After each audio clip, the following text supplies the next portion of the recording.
देखिए बच्चा, अगला जो पार्ट है ना, क्या बच्चा, अगला जो पार्ट है कौन सा? पार्ट 3 हो गया ना। चौथा जो पार्ट है क्या है? कशेरुक दंड या रीढ़ या मेरुदंड। देखिए कई नाम है, हम लोग नहीं मानेंगे। यूपी बोर्ड वाले नाम नहीं और के लिए नहीं मानते हैं। हिंदी मीडियम वाले जितने होते हैं उनके 4-5 नाम होना चाहिए, है ना। तो देखिए इसका क्या नाम होगा? वर्टिब्रल कॉलम और बैकबोन। सीधा सीधी नाम है इसका, बैकबोन। कहा जाता है रीढ़ की हड्डी ना। जैसे घर के भी एक मुखिया होते हैं जिनको कहा जाता है घर वो रीढ़ की हड्डी है, जो घर का सब काम उन सबको लेकर चलता है, तो उसे बैकबोन कहा जाता है। नहीं होता है कोनो बात होता ऐसा होता है, कुछ गहरी चोट लग जाती है या फिर उसको ज़्यादा हानि हो जाती है तो कहते हैं इसकी रीढ़ की हड्डी टूट गई। नहीं कहते हैं, कभी कभी कहावत में कहते हैं लोग, कहावत वाली बात है। क्योंकि रीढ़ की हड्डी एक ऐसी शरीर की जो संरचना है जो हमारे पूरे शरीर को बैलेंस बना कर रखा है ना। पैर नहीं बनाया है। सबके दिमाग में होता है कि पैर वाला ही हड्डी पैर है, पैर का जो है वो हमारे शरीर को संतुलन बनाया है। ये कुछ नहीं किया है। असली संतुलन हम लोगों की रीढ़ की हड्डी होती है। अगर किसी की रीढ़ की हड्डी अगर टूट जाए तो फिर वो चल नहीं पाएगा, शरीर उसका काम ही नहीं करेगा। मेन तो काम ऊपर का है, ब्रेन व्रेन काम करते रहे, लेकिन पैर अगर नहीं रहेगा, लेकिन ऊपर का बॉडी जो है काम करता रहेगा तो सही है। जैसे स्टीफन हॉकिंस का नाम सुने होंगे, जिसका 90% शरीर क्या होता है, पैरालाइज हो गया था। 90% सिर्फ काम कर रहा था तो ऊपर का हेड, बाकी हाथ पैर चेहरा तक ऐसे झुक गया था। फिर भी उसने बहुत अच्छा आविष्कार करके गया, जिसको 2019 में वो मिला था, क्या बोलते हैं, नोबेल पुरस्कार। फिजिक्स में वो बहुत अच्छा काम करके गए थे। तो ऐसे भी लोग हैं कि उनका 90% बॉडी खराब हो गया था। तो ये होता है कि एक रीढ़ की हड्डी जो ये अगर संतुलित है तो आप चलने फिरने में भी संतुलित रहेंगे। यही अगर झुक गया तो, अगर ये नहीं होता है कोई झुक कर ऐसे पूरा हो जाता है तो देखिए उसका बैलेंस बिगड़ जाता है।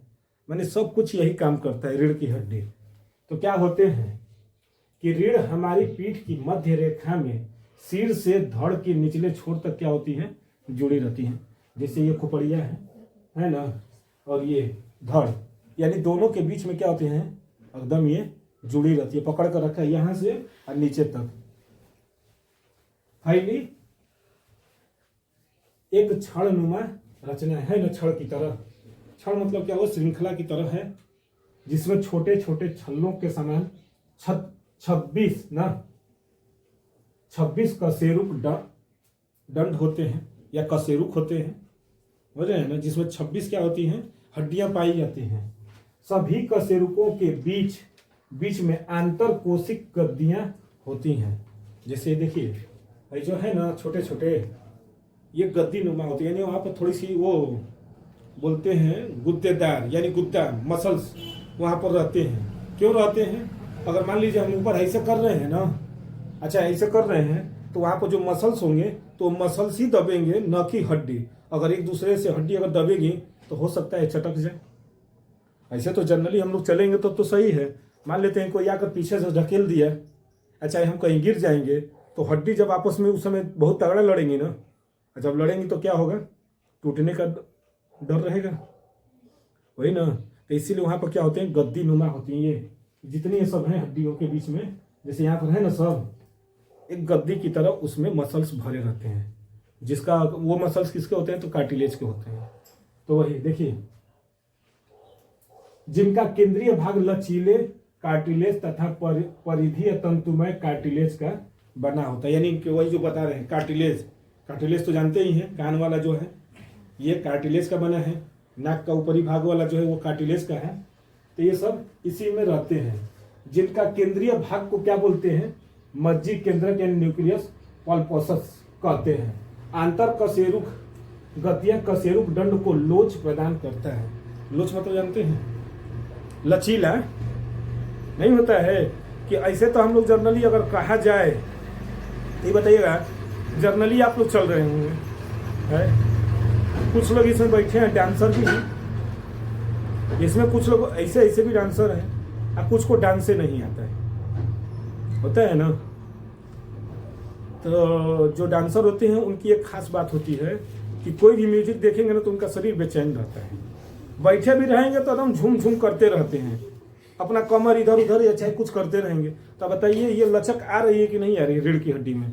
और चारों तरफ घूमेगा और कुछ है तो होते हैं तो और भी नचनिया हो जाती हैं, और भी अच्छे से डांस करते हैं। उनका देखिए बॉडी को कैसे कैसे वो सब मूव करा लेते हैं, जैसे सर्कस वालों का देखिए जो होते हैं तो उनका देखते हैं पूरा शरीर ऐसा एकदम लचीला बना लेते हैं अपने, तो बचपन से सीखते आए हैं। तो अगर वो लचीला न रहेगा तो डांस कैसे कर पाएंगे, लचीला होना चाहिए। अच्छा कोई नहीं होता है कि इधर उधर घूमना रहता है, चाहे उठक बैठक सब करे, तो सब कौन करता है, कहीं झुकना होता है तो झुक जाते हैं, सामान गिर गया तो उठाने के लिए, अच्छा ऐसे भी झुक जाते हैं, चलते चलते उड़ुक लग गए फेंका गए। तो ये सब के लिए क्या होता है, अगर ये लचीला अगर लोच नहीं रहेगा तो जानते हैं नुकसान हो जाएगी, पीठ क्या हो जाएगा, टूट जाएगा। अब ये टाइट रहेगा, इसमें कहीं लचीला नहीं रहेगा तो सामान गिरेगा तो कैसे उठाएंगे, उठ पाएगा? उठा रहे हैं लेकिन नहीं उठेगा, पता चलेगा हाई इधरिया से गिर गए, है ना। तो ऐसे पसर के उठाएंगे, तो पसरेंगे तो फिर उठेंगे कैसे, उठ पाएंगे? यहाँ पर बांध कर तो देखिए, डंडा एक बांध लीजिए, पीठ यहाँ से यहाँ तक पीछे एक डंडा बांध लीजिए टाइट, इसके बाद उसको बैठिए, नहीं हो पाएगा, नहीं होता है। तो वही लोच प्रदान करता है और क्या करता है, बाहरी आघातों को भी सोख लेता है। सोखने का मतलब यहाँ पर नहीं होता है कि पीठ की कोई गलती नहीं रहती है बेचारी की, है, लेकिन सबसे ज्यादा मार पीठे खाता है। पीठ की कोई गलती नहीं है, सारी दोष किसकी है, आंख की, सारा दोष तो आंख का है, लेकिन मार खाता है तो पीठ। लॉकडाउन में आप लोग खाए ही होंगे, लॉकडाउन वाला जो हाल है, बिना वजह का ही नहीं आप लोग मार खाए होंगे। क्लास में बैठे हैं, नहीं आया, आते हैं टीचर मारते हैं एक डंडा, और अब तो नहीं मार खाते हैं। आजकल के बच्चे कहाँ मार खाते हैं। हम लोग के समय में तो एक डंडा आता था जिसका नाम था बेहाया, ऐसा ही हरा हरा रहता था, इतना बड़ा बड़ा मारते थे, एकदम फट जाती थी डंडा, लेकिन गार्जियन भी नहीं जाते थे स्कूल, काहे मरेले हम ना बतेंगे तो और 4 डंडा मारे के चाहिए। ऊपर से बाबू अहन शाम को जूता उठा के चप्पल उठा के मार खा जाते थे। लेकिन आज कौन हमारे बेटा के बोला है चल तो चल हम चलत नहीं, कौन टीचर बोला है, उसकी इतनी मजाल जो हमारे बेटे को बोल दे, ऐसे भी होता है। तो देखिए, तो जो बाहरी आघात है ना, जैसे कोई गिर उड़ जाए, अच्छा कोई मारता है तो कौन बचाता है, ये पीठ पर चोट लगती है तो पीठ को क्या कर लेता है, एडजस्ट कर लेता है। पीठ को अगर मारा जाए तो एडजस्ट कर लेता है, लेकिन काम किसका था, दोस्त किसका था, दोस्त तो आंख का था, क्योंकि देखा वही था, देखा तो वही था।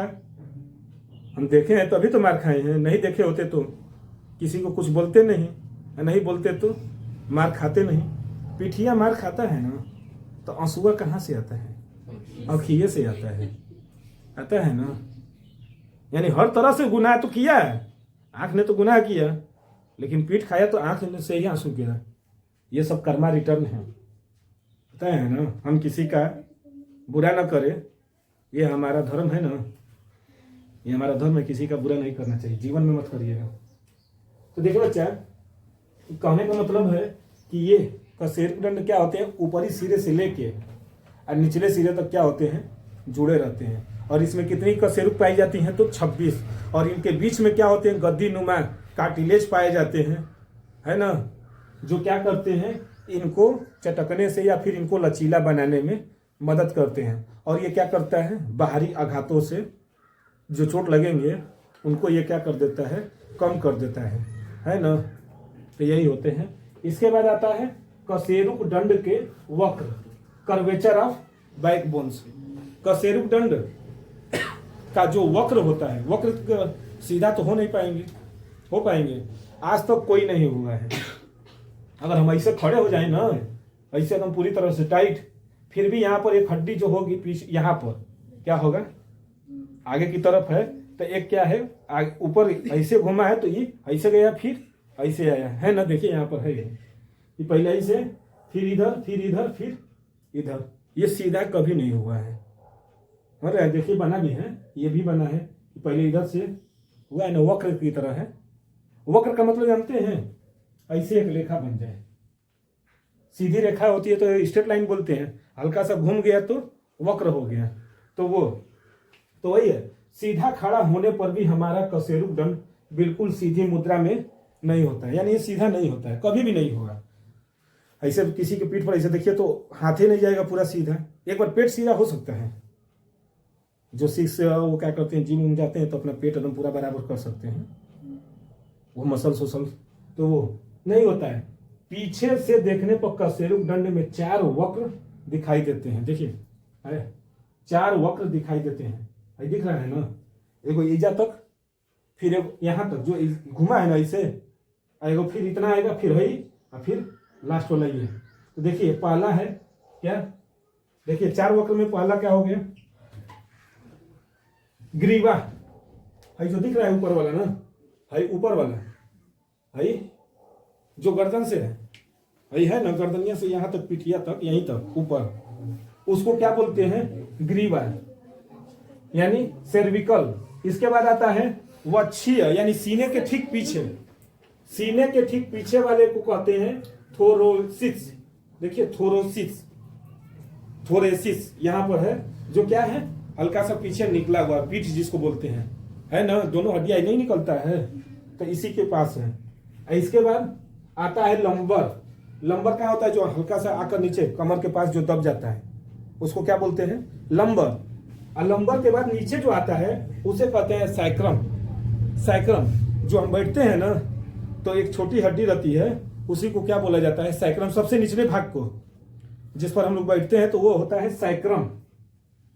वक्र होते हैं, सीधा खड़ा होने पर ये संतुलन बनाए रखते हैं। अगर सीधा खड़ा हो जाए तो ये सब क्या किए रहेंगे, संतुलन बनाए रखेंगे। दौड़ते चलते समय होने वाले झटकों से रक्षा करते हैं। जैसे चलते चलते नहीं होता है, उड़ुक लग गया, लगता है झटका में ना, तो पीठिए ना पहले बैलेंस करता है, ऐसे लुट जाते हैं। अब जबरदस्त रहेगा तो वो तो लौटिए जाएंगे, घुटना उठना सब छिला जाता है, लेकिन लड़के संभल जाते हैं। दौड़ावे जितना उड़ुक लगा है, दौड़ेंगे ना, दौड़ लेंगे कुछ भी होगा, लेकिन लड़कियां क्या होती है, वो जगह पर सर जाती है, वहीं पर उड़ुक लग जाता है तो छिल जाता है, नहीं घुटना छिला जाता है तो हाथ ये छिल जाता है। और बैलेंस अगर सही से ना हो पाए तो व्यक्ति क्या हो जाते हैं, बहुत ज़्यादा छोटे लग जाती हैं, हड्डी उड्डी चटकने का भी हो जाता है।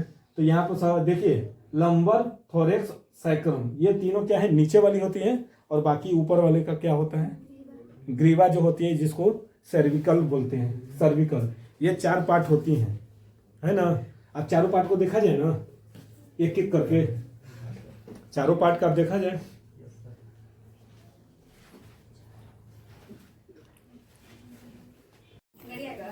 देखिए ग्रीवा कशेरुक यानी सर्विकल वर्टिब्राई ना, ये क्या होते हैं, सभी स्तनी प्राणियों में पाए जाते हैं। स्तनी प्राणी जानते हैं किसे कहते हैं, जो बच्चे पैदा करते हैं उन्हें स्तनी प्राणी कहते हैं।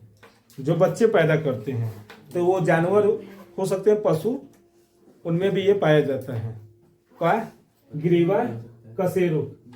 और इनकी संख्या कितनी होती है, 7 गो। है ऊपरा वाला है ना, है ऊपरा वाला, जैसे ही जो घूमता है पूरा, 7 होती है। इन कशेरुकों का सेट्रम छोटा, किंतु कशेरुक रंध्र क्या हो जाते हैं, बड़ा। यानी ये वाला क्या होगा, छोटा, लेकिन बाकी सब क्या हो जाएंगे, बड़ा हो जाते हैं। दूसरे से छठे ग्रीवा कशेरुक के कंटकीय या न्यूरल प्रवर्ध द्विशाखित होता है। देखिए ये जो है ऊपर वाला है ना, तो ये क्या होते हैं, ऐसे द्विशाखित, ऐसे है तो एक होता ऐसे जाएगा ही, और साथ में ऐसे क्या हो जाएंगे, 2 गो निकले रहेंगे, जैसे है ना। देखिए ये तो पेज पर ना है, अगर इसका 3D टाइम में एनिमेशन देखिएगा तो दोनों ऐसे निकले रहेंगे, वो ऐसे जा रहा है तो 2 गो ऐसे पकड़े हैं, तभी तो इसमें दूसरी हड्डियां जाकर ये क्या हो जाएगी, फंसेगी, तो फिर नीचे से फिर ये फंस कर आएगा, फिर वो करता जाएगा। तो वही सभी, देखिए सभी ग्रीवा कशेरुकों में 3 रंध्र होते हैं। देखिए ये जो ग्रीवा कशेरुक है ना, तो इनमें छोटे छोटे क्या पाए जाते हैं, रंध्र पाए जाते हैं, और उनकी संख्या कितनी होती है, 3। एक होता है न्यूरल प्रवर्ध तथा 2 अनुप्रस्थ छिद्र, जिनमें से होकर रुधिर वाहिनियां, जो रुधिर वाहिनियां है ना, अरे धमनी और सिरा और तंत्रिका गुजरती है। जो तंत्रिका जो ब्रेन से निकल कर आती है ना, तंत्रिका कोशिका, तो यहीं से क्या होंगी, मान लीजिए 2 में तो एक में सिरा एक में धमनी हो गया, और तीसरे में क्या जाएंगी, तंत्रिका। एक में धमनी एक में सिरा चला गया, तो तीसरे में क्या जाएगी, तंत्रिका तंत्र गुजरती हैं। प्रथम दोनों कशेरुक अन्य ग्रीवा कशेरुकों से क्या होते हैं, भिन्न होते हैं, जिनमें पहला क्या आता है, एटलस। यह प्रथम ग्रीवा कशेरुक है जो करोटी को क्या करता है, साधता है। ये करोटी ऊपर वाला कपाल है ना, है, तो वहीं पर जो हड्डी है जैसे ये है, तो ये वाला भाग को हम लोग क्या कहते हैं, एटलस, है ना। सबसे ऊपरी भाग वाले को एटलस कहा जाता है, जो करोटी को यानी पूरी तरह से इसको पकड़े हुआ है। और दूसरा क्या होता है, एक्सिस होता है। यह दूसरा ग्रीवा कशेरुक होता है, जिसमें से सेंट्रम होता है, यह एटलस के साथ संधि करता है। जैसे क्या है ना, ये एटलस है, ये जो मान लेते हैं खोपड़िया है, ये इसके साथ गया है ना, तो इसके साथ ये क्या करेगा, संधि कर लेगा, तभी तो ये निकलेंगे। फिर ये आएगा तो इसको ये पकड़ा रहेगा, तो फिर नीचवा से है ऐसे पकड़े रहेंगे ना, तो ये तो वही क्या होते हैं, एटलस के साथ क्या करता है, संधि करता है। इसके कारण ही करोटी व एटलस इधर उधर क्या कर लेते हैं, है ना, इसे इसे घुमाते हैं ना, चाहे चारों तरफ से घुमाने वाले कैसे भी घुमाए होता है। तो इसी के कारण, किसके कारण, एक्सिस के कारण ही हम लोगों का गर्दन क्या होता है, चारों तरफ से मुड़ जाता है ना। तो अगला देखा जाए, ये तो मान लीजिए ग्रीवा खत्म हो गया, तो अगला देखते हैं क्या है।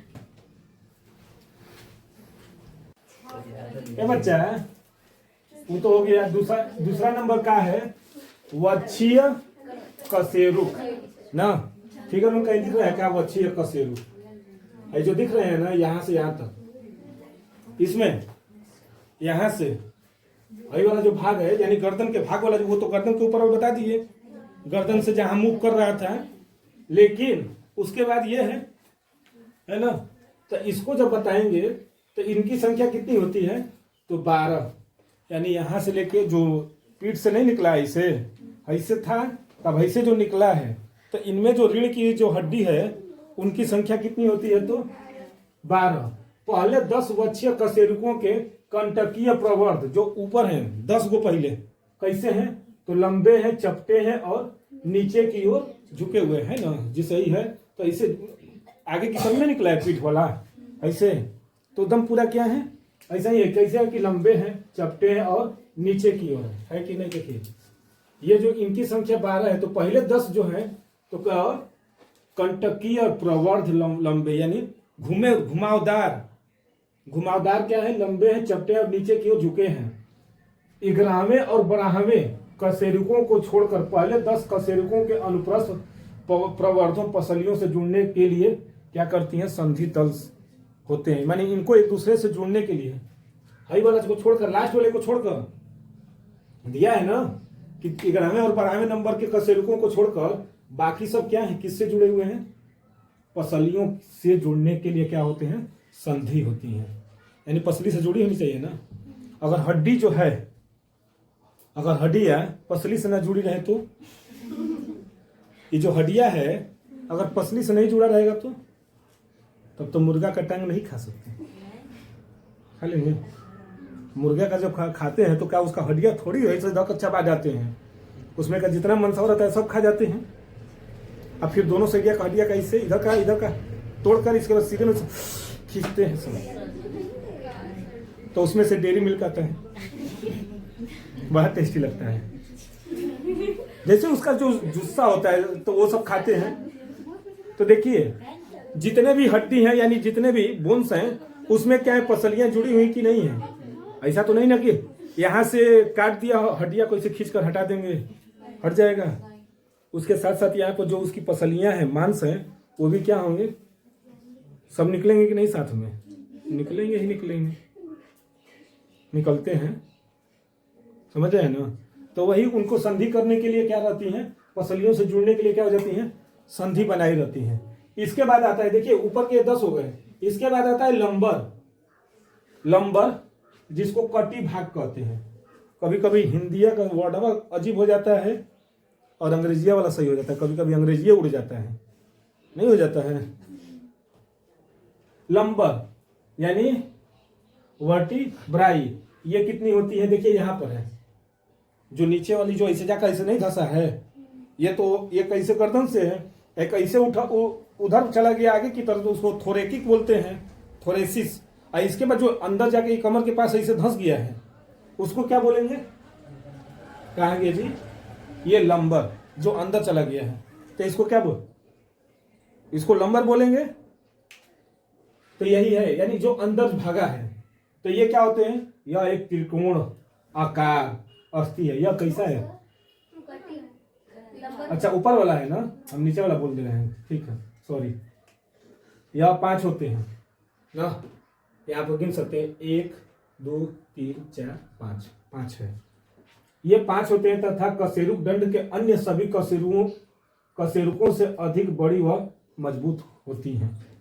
है कहाँ पर, जो रीढ़ वाली है ना, जो क्योंकि इसी पर तो सबसे ज्यादा झुकते हैं। कमर वाली जो हड्डी होती है रीढ़ की, सबसे मजबूत होती है, क्योंकि इसी पर सब क्या करते हैं, अपना काम निर्भर है। कहते हैं मार के तोड़ो कमरिया तोड़ दी, बताइए, कहते हैं ना। तो जो कमर वाली रीढ़ की हड्डी होती है बहुत ज़्यादा मजबूत होती है, क्योंकि ये जीवन पर्यंत क्या करता है, चलता रहता है, मूव करता रहता है। झुकना है तो यहीं से, सोना है तो यहीं से, कोई चीज़ को उठाना है तो यहीं से। इसीलिए क्या होते हैं, सब कशेरुकों से अधिक बड़ी तथा मजबूत होती हैं। इनके कंटकीय प्रवर्धों पर पीठ की बड़ी बड़ी क्या होती हैं, पेशियां होती हैं। जो पीठिया का है ना, जितना ये मांस है, पेशियां सब कहाँ जाकर जुड़ी हैं, वहीं पर ना, यानी वहीं पर क्या होती है, आकर वहीं पर जुड़ जाती हैं। नहीं भैया, लक्ष्मी मेडिकल में चलना, चाहे वो जगह चलना, 3 जगह कहाँ सरकार स्कीम भी लगा, लक्ष्मी वाला नहीं चलना, सत्येंद्र जो फटका हुआ ना, हो जाए हैं। तो क्या होती हैं, यानी पीठ की जितनी मसल्स हैं ये सब वहीं पर आकर क्या हुई हैं, जुड़ी हुई हैं ना, पेशियां है, कोई दिक्कत नहीं ना है यहाँ पर। इसके बाद क्या आता है, सैक्रम। सैक्रम जो होता है, ये बच्चा ना तो फटका ऊपर बीमल हो गया, कोई जाए लक्ष्मी के जनते वाला फटका ना, तो ऊपर चल दिया बीमल के हैं। तो देखिए सैक्रम, अब कौन सा देखेंगे, सैक्रम, सैक्रम है कहीं नीचे वाला भाग ना, नीचे वाले भाग को ही कहा जाता है सैक्रम। यह एक त्रिकोण आकार की अस्थि होती है, जो 5 सैक्रल कशेरुकों के समकेंद्र से बनती है। यानी 5 को जो होती है ना, इन्हीं के समकेंद्र के द्वारा, यानी एक दूसरे से क्या होते हैं, जुड़े रहते हैं। जो एक दूसरे से क्या होंगे, जुड़े होंगे, तो उन्हीं से इनका समकेंद्र 16 से 18 वर्ष की आयु में क्या हो जाती है, शुरू हो जाती है। यानी इनका जो बचपन में होता है ना कि एक दूसरे से अलग रहेंगे, लेकिन जो ही 16 साल के बाद आते हैं ना, तो यही हड्डियां आपस में क्या होने लगती हैं, जुड़ना शुरू हो जाती हैं, और जुड़कर क्या कर लेती हैं, मजबूत बना देती हैं। यही जो है ना भाई, सब जुड़ना शुरू कर देती हैं, तथा 30 वर्ष की आयु से पूर्व क्या हो जाते हैं, ये पूरा हो जाता है। 30 वर्ष की आयु जब होती है तो ये पूरी तरह से जुड़कर मजबूत हो जाते हैं। जो लास्ट वाला है ना, ये यही वाला भाग क्या हो जाता है, पूरी तरह से जुड़ जाता है। और कहाँ जाकर होता है, श्रोणी मेखला के दोनों अर्ध भागों के बीच स्थित हो जाता है। जो कमर से नीचे जो हड्डी है उसी को श्रोणी मेखला कहते हैं। ऊपर वाला ये जो हड्डी है इसको अंश मेखला कहते हैं, ऊपर वाले को अंश कहते हैं। और नीचे जो हड्डी जाकर दोनों पैरों का जो है, तो जाकर जो हड्डी जहाँ पर जाकर एकत्रित हो जा रही है उसे श्रोणी मेखला कहते हैं। तो उन्हीं दोनों के मध्य में है कि नहीं ये हड्डी, उन्हीं के ना मध्य में है, वहीं पर जाकर क्या हो जाती हैं, स्थित हो जाती हैं और उनको सहारा प्रदान करती हैं। जैसे दोनों हड्डी ऐसे है ना, तो उसी के बीच में ये हड्डी जाकर क्या हो जाती है, जुड़ जाती है। ऐसे ही हड्डियाँ रहती है श्रोणी मेखला की, और उसी में ये जाकर जुड़ जाती हैं। और आया इसमें डाउट है क्या किसी को, है तो पूछ सकता है, नहीं तो आगे देखा जाए।